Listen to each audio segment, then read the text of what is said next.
Bienvenidos a este curso de microprocesadores y microcontroladores. Mi nombre es Leyder Gaitán, profesor de electricidad y electrónica. Bienvenido muchachos. Entonces, para el objetivo de este curso vamos a tratar lo que es analizar el funcionamiento del microprocesador, pero para eso nosotros lo que necesitamos es primero entender unos conceptos muy básicos para entender el funcionamiento y aplicarlo a la programación de los microcontroladores. Tenemos unas horitas para comenzar este gran mundo de la programación y poder comenzar a hacer lo que llama el control de estos sistemas. Entonces, ¿qué es un microprocesador? Microprocesador, pues como su nombre lo indica, micro pues viene de las partes más pequeñas que nosotros tenemos de la electrónica, que es la microelectrónica, la nanoelectrónica y otras nuevas tecnologías que están saliendo.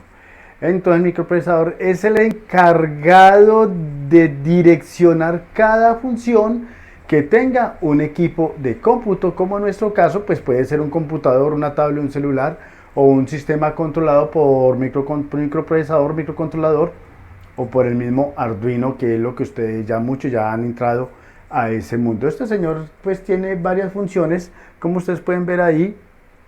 Él es un encapsulado en la cual él está conectado a varios periféricos internamente, varios chips, para realizar diferentes funciones, como ya las vamos a ver. Como estos son sistemas digitales, ellos simplemente van a trabajar en un código binario. Bi viene de 2. Entonces simplemente nosotros vamos a trabajar ¿qué?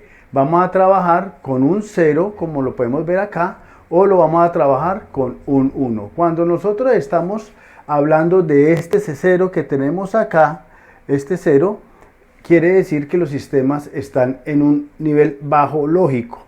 Y cuando nosotros estamos trabajando acá con este 1, quiere decir que el sistema está en un 1 lógico.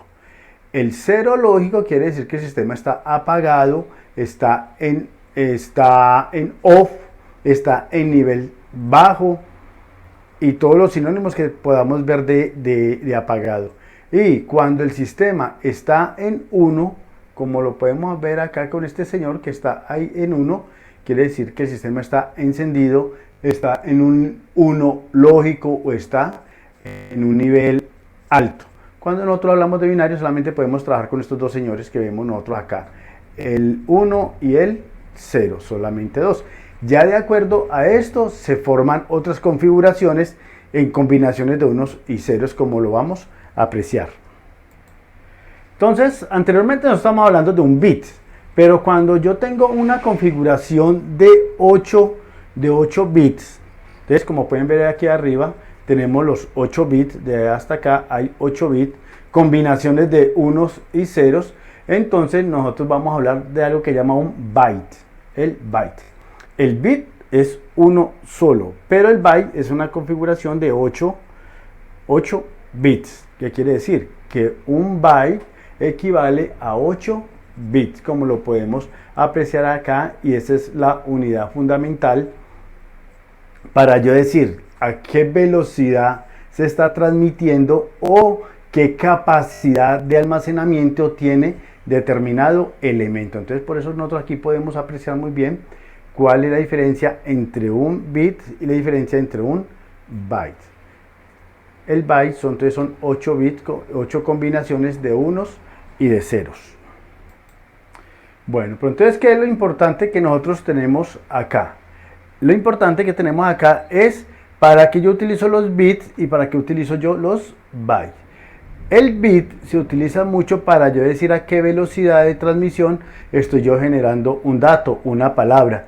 Aquí nosotros nos estamos centrando ya a lo que es al lenguaje máquina, no el lenguaje usuario, porque el lenguaje usuario son estas letras que ustedes ven arriba, que cuando ustedes las descifran, ese código alfanumérico, pues ustedes saben qué quiere decir. Aquí ya nos vamos nosotros a interactuar más con la máquina. ¿Y cómo interactuamos más con la máquina? Pues comenzamos primero con este tipo de códigos que vemos nosotros acá, y este tipo de códigos es el que nosotros utilizamos para nosotros escribir, programar en lenguaje de máquina. Y el bit lo utilizamos, y el byte lo utilizamos nosotros para hablar de capacidad. Por ejemplo, los discos duros que son de 1 giga, 2 gigas, 10 gigas, de 1 tera, 2 teras, bytes, ¿sí? Bytes, capacidad. Mientras la velocidad de transmisión, yo puedo decir que estoy transmitiendo a 10 bits por segundo, a 50 bits por segundo. Entonces, esa es la diferencia que nosotros tenemos entre bytes y bit. Y por supuesto, pues entonces aquí están las tablas que nosotros podemos apreciar. Entonces, ¿cuáles son las unidades más fundamentales que nosotros tenemos? Pues tenemos el kilobyte, tenemos el megabyte, el gigabyte, el terabyte y sus respectivas unidades que podemos apreciar acá y las diferentes unidades de conversiones que nosotros debemos de aprender a utilizar en su momento, que eso es lo que vamos a ver más adelante. Es muy importante, muchachos, que escriban esa tabla en su cuaderno, le saquen una fotocopia, le tomen una foto porque la vamos a utilizar mucho.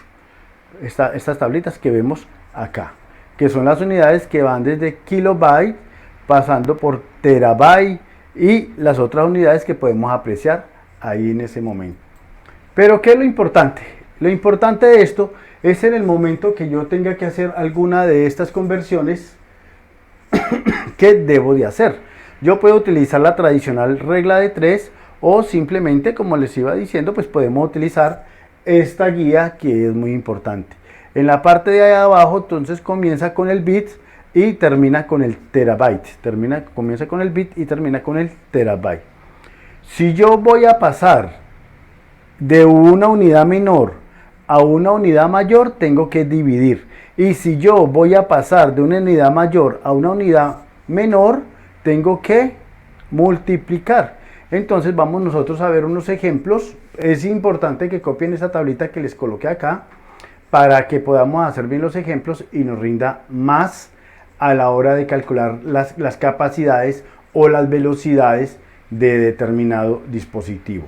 Entonces ya saben, si yo voy de menos a más multiplico y si voy de más a menos divido. Ya vamos a mirar un ejemplo. Bueno, vamos a mirar el ejemplo número 1. Entonces el ejemplo número 1, ¿qué nos dice? El ejemplo número 1, ojo a este dato, dice ¿cuántos bits contiene 8 bytes? ¿Cuántos bits contiene 8 bytes? Entonces, lo primero que yo hago es hacer la regla de 3. Entonces, ¿qué me dice la regla de 3 en este caso? Que 8 bits es un byte. Entonces, yo sigo haciendo aquí la regla de 3. Entonces, como yo quiero saber cuántos bits, sobre bit coloco la X y lo igualo al número que me dicen que yo voy a hacer la conversión, que en este caso son 8 bytes. Entonces hago una regla de 3, como es la regla de 3, pues yo sé que multiplico en algo que se llama en X, como lo podemos ver ahí. Entonces queda 8 por 8 bits, ¿sí? Y lo dividimos entre un byte. Entonces este bit con este bit se me va y no me acuerdo, y me queda 8 por 8. 8 por 8, entonces yo sé que me dan 64 bits. Entonces, ¿qué puedo yo decir? Que 8 bits son 64, ve que 8 bits son 64, 8 bytes son 64 bits. 8 bytes son 64 bits. Vamos a seguir con el otro ejemplo. Bueno, retomamos. El ejemplo número 2. El ejemplo número 2, pues entre ellos me están diciendo que cuántos kilobytes contiene 100 megabits. Entonces, 10 megabytes. Entonces, simplemente yo sé que 1024 kilobytes equivalen a 1 megabyte. Hago mi regla de 3, ya saben cómo es la regla de 3, y multiplico, ¿qué? 1024 kilobytes lo multiplico por 10 megabytes y lo divido entre 1 megabyte.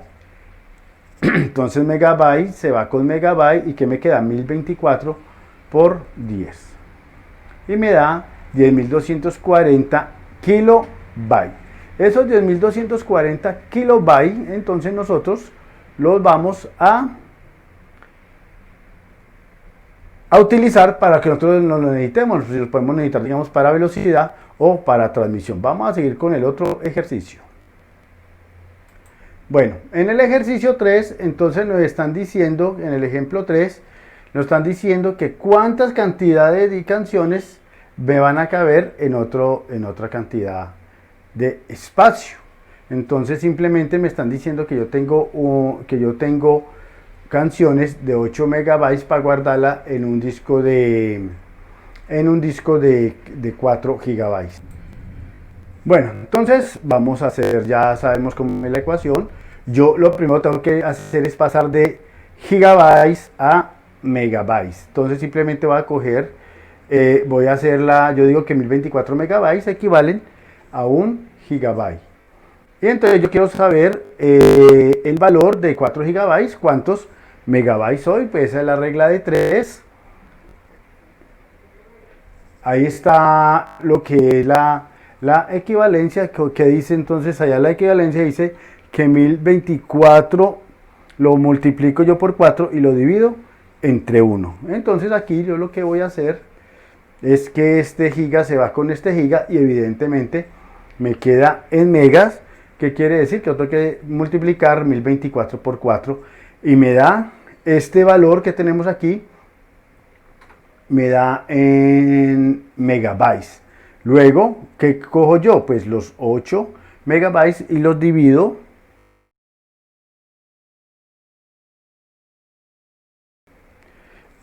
para saber cuántas canciones me caben en ese número.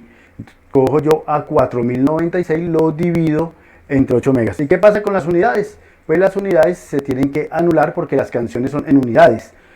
No 5 canciones, 6 canciones, 10 canciones. Para este caso nos dio 512 canciones de esa capacidad. Bueno, muchachos, vamos a hacer los ejercicios.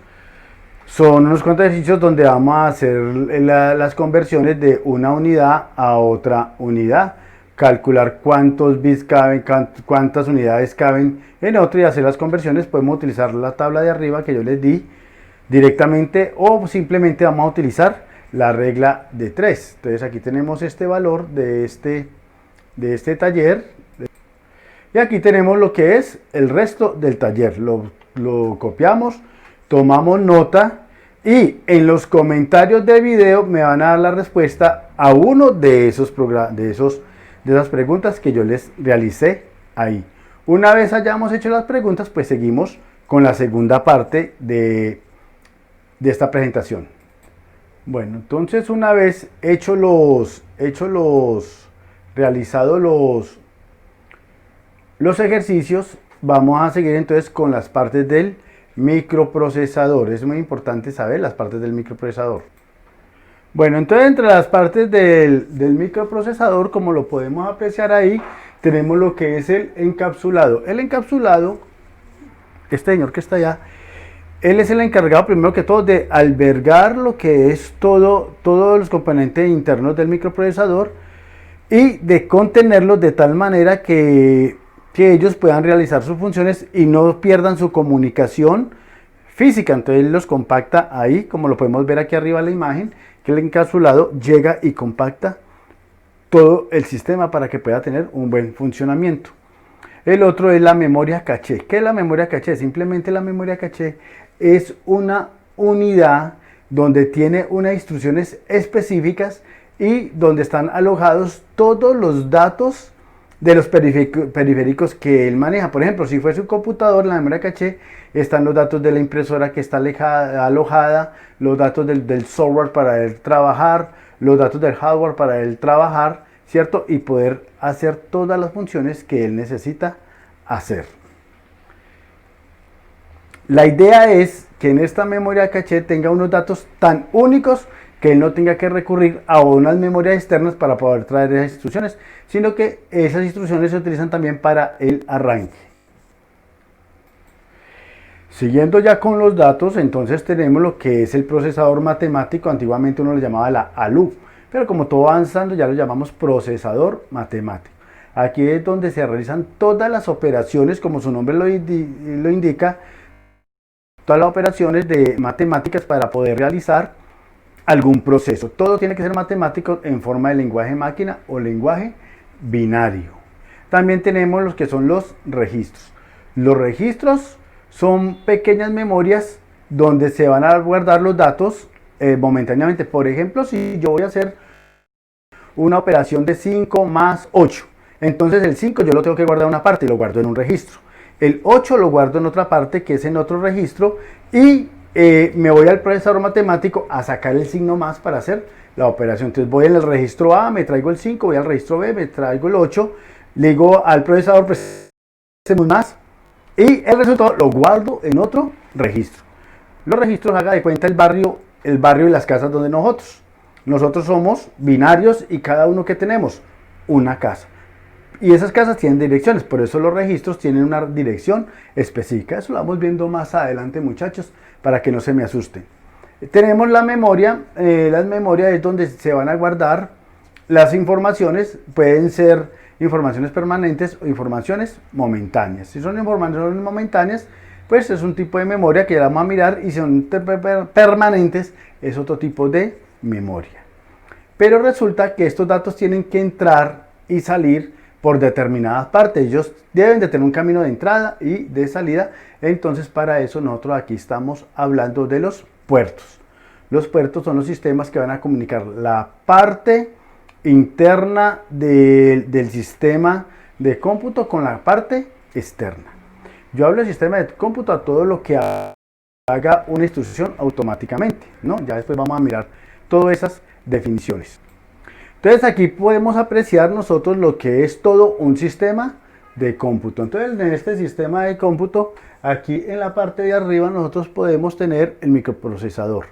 Él es como el gerente, el que gerencia de todo, pero él no puede trabajar solito, él necesita de unos ayudantes. Entonces, por ejemplo, cuando se enciende el equipo de cómputo, él necesita reconocer quién está trabajando con él.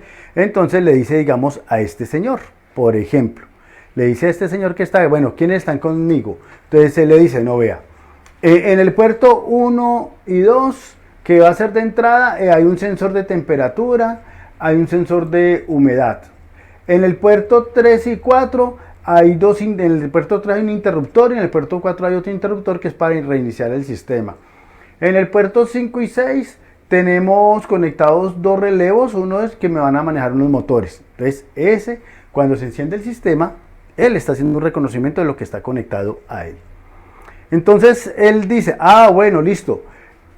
La información, ¿qué información necesita? No, pues que necesitamos temperatura, necesitamos los valores de humedad. Esos valores de temperatura que van variando, digamos que en el primer momento fueron 10 grados, segundo momento 20 grados, 30 grados. Entonces ellos van guardando en estas memorias que tenemos acá, en estos que tenemos aquí, estos de acá y los que están ahí arriba, esos se conocen como chipsets, que son pequeños circuitos integrados. Ahí van a ir los registros, ahí se van a guardar, por ejemplo, digamos que en este, digamos, ejemplo, ¿no? Que en este se van a guardar los datos de temperatura, en este se van a guardar los datos de humedad, en este de aquí arriba vamos a hacer la operación, porque yo le puedo decir al sistema, vea, vamos a hacer una cosa, que cuando haya 50 grados, qué sé yo, que se active tal motor. Entonces él tiene que hacer la operación, ir pensando, ¿cuántos grados hay? Tantos. Motor, no lo encienda. ¿Cuántos grados hay? No, todavía no lo encienda. ¿Cuántos? 50. Enciéndalo rapidito, que es que ya necesitan hacer ese proceso, que es lo que me mandaron a hacer.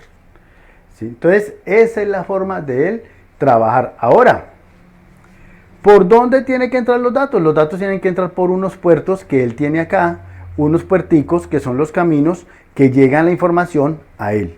Entonces, esa información llega a él por unos caminos muy específicos que se conocen como los buses, y él tiene que enviar la información o tiene que llegar la información, y para que llegue o salga la información, pues evidentemente deben de haber los caminitos como están esos caminitos acá, como saben aquí la serigrafía, pero los puertos están en él, están dentro de él, que son prácticamente los pines de conexión para comunicarse con el mundo del lenguaje usuario y llevarlo al lenguaje máquina. El lenguaje usuario es lo que nosotros vemos, por ejemplo, en la pantalla del LCD, cuando dice ahí, temperatura ambiente 60 grados. Como yo lo estoy leyendo con un código alfanumérico, pues quiere decir que ese es un lenguaje usuario. Pero internamente están pasando unos y ceros, como la película de Matrix, que suben unos y ceros, ni más ni menos. Haga de cuenta, es un globo de unos y ceros. Ese es el lenguaje máquina. Y para eso pues tenemos diferentes códigos que yo creo que ustedes ya los han abordado, o si no, de pronto los vamos a nombrar.